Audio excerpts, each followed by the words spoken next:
Kapatmalar var. Bunun yanında görevliler de geliyor sanki. Sayın Valim, bir de ışıklı engelliler için bir sistem var. Henüz Türkiye'ye gelmedi. Evet. Bu sistem üzerinde devlet hava meydanları uğraşıyor. Belirli frekanslarla onlara hizmet vermek için onu da getirecekler. Evet. Evet. Bu internete girmek için kredi kartı.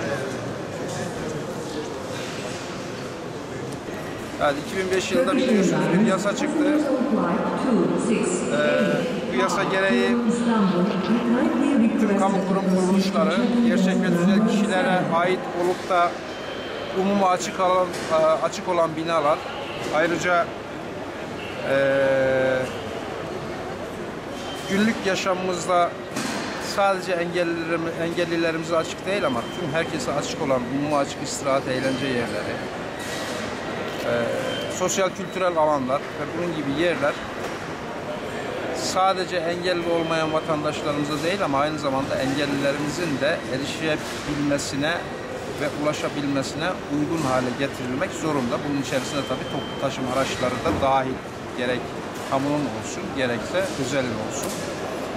Dolayısıyla bu kapsamda yine 2013 yılında çıkarılan bir yönetmelik gereği oluşturulan erişilebilirlik ve izleme, değerlendirme, denetleme komisyonu tarafından ilgili kurum, kuruluşlar, açık alanlar, daha genel ifadeyle kanun kapsamında olan yerler denetimden geçirilmekte ve bu denetim neticesinde engellilerimizin erişebilmesine uygun hale geldiği veya getirildiği tespit edilen yerlere yine valiliğimiz tarafından erişilebilirlik belgesi verilmekte. Havaalanımızda yine 5 Haziran 2014 yanlış hatırlamıyorsam tarihli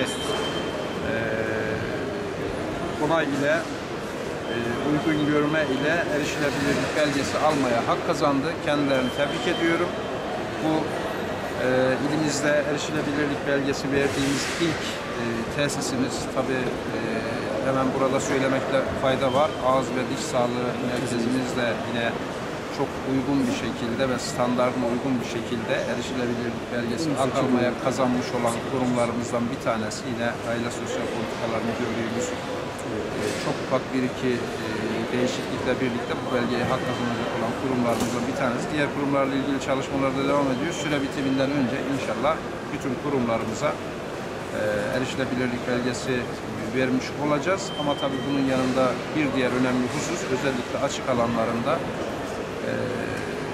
genelin, umumun yararlanmasına mahsus alanların da erişilebilirlik açısından uygun hale gelmesi. Ben havaalanı, daha doğrusu havalimanı diyelim. Evet. Havaalanı değil. Havalimanı müdürlüğümüzü, tabii başta Devlet Hava Meydanları İşletmesi Genel Müdürlüğü olmak üzere ve ilimizde de Havalimanı Müdürlüğümüzü tebrik ediyor. Belgeyi kendilerine takdim ediyorum. Hayırlı uğurlu olsun. Teşekkür ederiz. Buyurun müdür bey. Bakabilir miyim? Sana da hayırlı uğurlu olsun. Hayırlı uğurlu olsun. Nasıl bilgisi istiyor musunuz?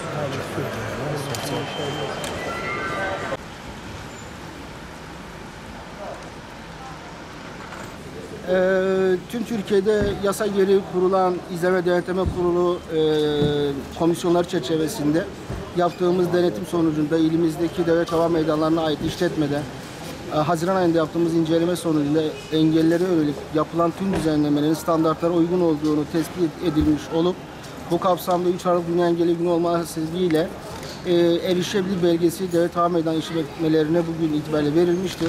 Umuyoruz tüm kurumlarımız bu yolda gerekli çalışmaları hassasiyetli gösterirler. Şimdiden tüm kamuoyuna teşekkürlerimi sunuyorum.